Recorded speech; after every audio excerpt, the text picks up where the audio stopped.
This is James J. Morbitzer. We call him Dad. He is in uniform here in Chicago just after being drafted on April 4th, 1943. He will eventually join the 10th Mountain Division and be sent to Italy during World War II.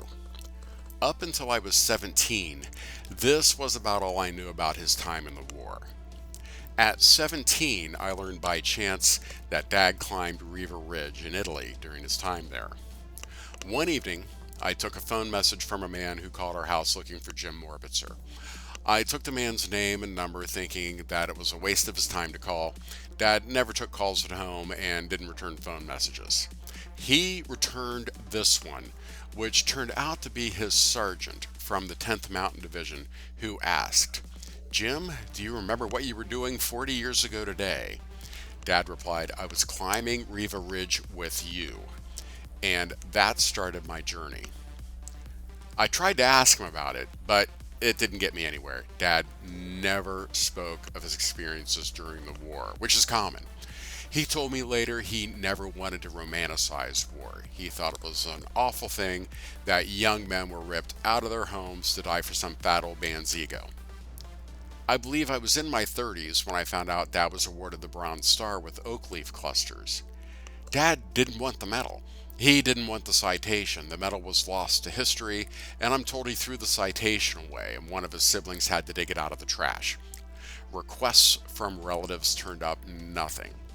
In 2022, I decided I wanted to know more. I wanted our kids to know more. He may not have thought much of it for a lot of reasons, but he did something others considered great, and I wanted to know what it was. In November 2022, I started the process of getting the medal replaced and trying to discover how he earned it. This is done through the National Personnel Records Center in conjunction with the National Archives.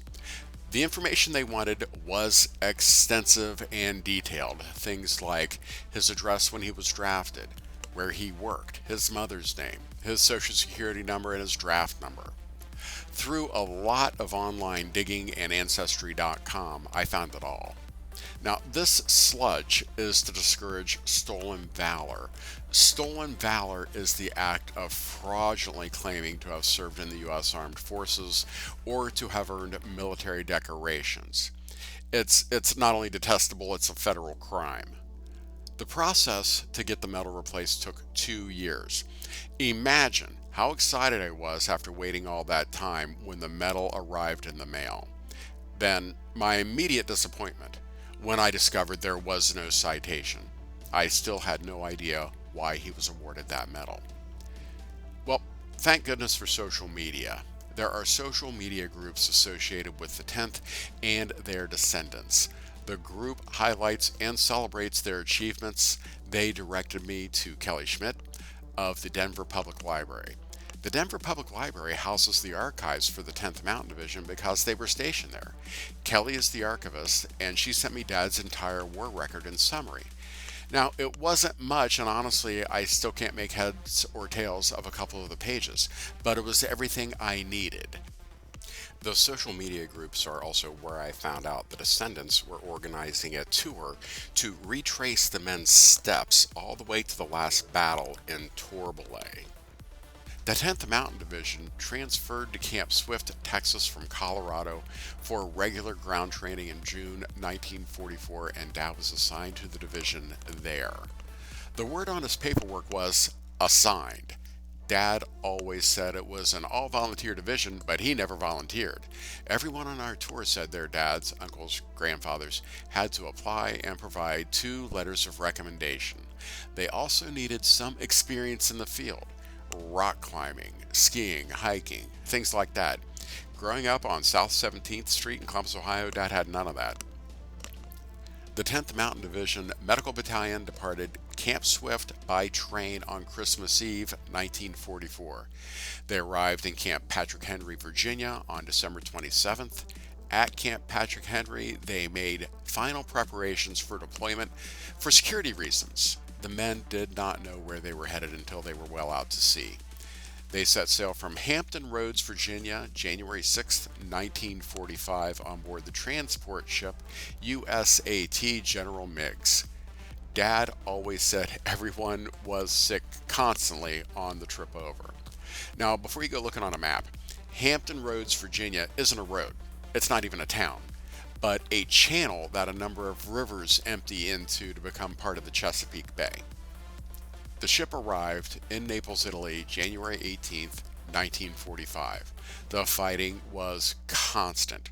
From letters written home, the Germans liked to target medics. Medics didn't carry weapons normally, and without a medic, the soldiers needed more resources to tend the wounded. 1 month later, on February 18th, the attack on Riva Ridge began. Okay, the prep and climb had to be done at night. Night vision goggles did not exist at this time. Dad described it to me once as darkness being pushed right up against your face. The 10th hid in small villages at the base of the mountain. The first-hand accounts say the men could only come out at night or, if absolutely necessary, during the day, only dress as a woman. Okay, now this long range right here, that's Riva Ridge, and Dad and the fellow soldiers, they actually had to stage everything in the middle of the night so as not to be seen. We're standing on top of Mount Belvedere. Now, the Brazilian Expeditionary Forces tried to take the German troops on top of Mount Belvedere a number of times and couldn't do it. And the reason is because over there on Riva Ridge, the Germans had spotters, so they could see everything they were doing.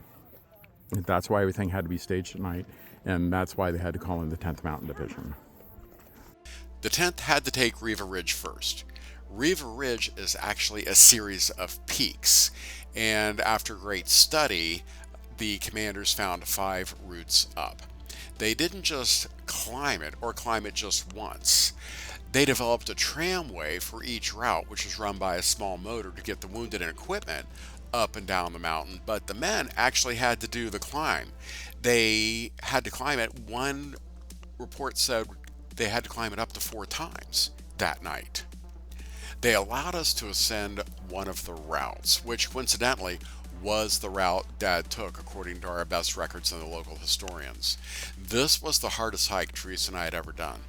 Some places the trail was only 8 inches wide. You had nothingness on one side and steep cliff on the other.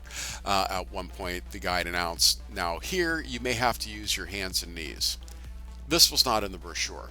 I can't imagine doing this more than once in a day, much less a number of times at night. But I'm 57 and Dad would have been 21. He would have had years of training. However, it still would have been monstrous for him to do.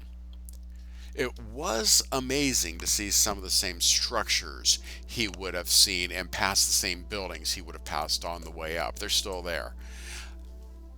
This is a view from the top. Not much and full of trees, but look closely. These are not 80-year-old trees. The Germans had cleared it all for a better view. This is growth since the end of the war. On the way down, we got a shot with Dad. So, this is the trench. Yes. Okay. Quanto erano profonde, Massimo? Io sono abituato, sai, a quelle della linea gotica vicino dove sto io, ma a Cantonini per esempio, quelle cazzo. So, this is the trench where the Germans were dug in. Però c'è roba che And intorno mi sono girate ancora piena di I just saw the bunker. Didn't get too good of a picture of it, but they would use this trench to go from the bunker to their position. Probably not walking upright like I am. Probably crawling. We stayed for 5 days in an area called the Hill Towns. The 10th Mountain Division liberated these towns from the Germans. Before the 10th got there, the people were starving and impoverished. They are still, to this day, so appreciative. Each town we visited rolled out the red carpet for us with parties, music, endless food and wine. One day I think we had 3 receptions, but there was always, every day there was always a celebration. Of the 10th Mountain Division veterans still alive, very few, if any, are in any shape to travel. However, we were able to talk to people who were alive at the time of the German occupation of their town. This man is John Carlo. He was 4 years old during the German occupation. He told stories of how before the 10th got there, they had one jar of marmalade for 7 people in their house. Then, after the soldiers arrived, they brought marmalade, pasta, and more eggs than they had seen in years. This man's name is Domenico Alesi. He was 11 when the Germans occupied his town. He left when the Germans announced for every German soldier killed by an Italian partisan, 10 people in the town would die. His mother and sisters moved immediately to a town that had already been liberated and occupied by the Allies. He moved to a different town with other relatives. Once at the top of the various peaks that made up Riva Ridge, the 10th were able to surprise the Germans in their foxholes. The German army was so confident that no army could ascend the peaks. Some were on alert, some were even asleep. During the next couple of days, the resistance intensified, but the 10th eventually took Riva Ridge, and after that they were able to take Mount Belvedere. This broke the Gothic line. Now, these men were mountaineers, and the German soldiers weren't. Once the Gothic line was broken, the 10th Mountain Division, due to their training, were able to move so fast in their push north that it was hard for U.S. air and artillery support to keep up with them. This speed also made it impossible for the German army to regroup and reorganize. When they arrived at the Po River, the 10th had to cross it on boats at first. They met light resistance, and soon air support was brought in, and a pontoon bridge was used to get the rest of the 10th across the river with the men and equipment. They feared that the Germans would make it to the Brenner Pass, an artery used to move men and equipment, and an easy escape route to Austria. To inhibit this, the 10th was ordered to take Verona, but once the 10th arrived in Verona, it was already occupied by Allied forces. Seeing this, the 10th Mountain Division turned its attention to Lake Garda and the towns of Torbole and Riva del Garda. Lake Garda is a 30-mile long lake in northern Italy and the biggest lake in the country. Torbole is where Dad earned his Bronze Star. Today, this is an amazing resort area. It's full of families enjoying restaurants and amusement park, endless water sports, rock climbers. But back in 1945, it was a place of carnage. The 10th came up the east side of Lake Garda and needed to clear a pass through a number of tunnels. Finally arriving in Torbole, the German SS was holding the town and had machine gun nests. Understand, this is April 30th. On April 30th, the Russians had already occupied Berlin, and Hitler was dead. Essentially, the war was over, even though the official end would be May 8th. The 10th commanders tried to talk to the men holding the town to avoid another battle, but the SS were not regular German soldiers. Regular German soldiers really didn't even care for the SS too much. The SS was Hitler's private army, so they were fighting for ideology, not land, not money, or resources. Eventually the 10th took the town, and Dad was awarded the Bronze Star for dodging machine gun fire as well as shelling to aid the wounded, but also to carry the wounded to aid stations back after the guns were silenced, according to the citation. Dad may have hated everything about the war, but our kids need to know that Dad risked his life to help others in the same situation. Dad may have hated everything about the war, but our kids need to know that Dad risked his life to help others in the same situation he was. Dad knew no enemy. He related an anecdote to our brother Tom once of riding in an ambulance with a wounded German soldier, and the rosary he was carrying fell out of his pocket. Dad, of course, returned that rosary to him, and I seem to remember anecdotes of him helping other German soldiers. At the end of the day, it's very important to remember that's who Dad was. He didn't want anybody to suffer. He treated everybody with kindness, even those people who disagreed with him to the point where they were shooting at him probably a half an hour before. This is what I want to carry forward, and this is what I want our kids to carry into adulthood. Thank you.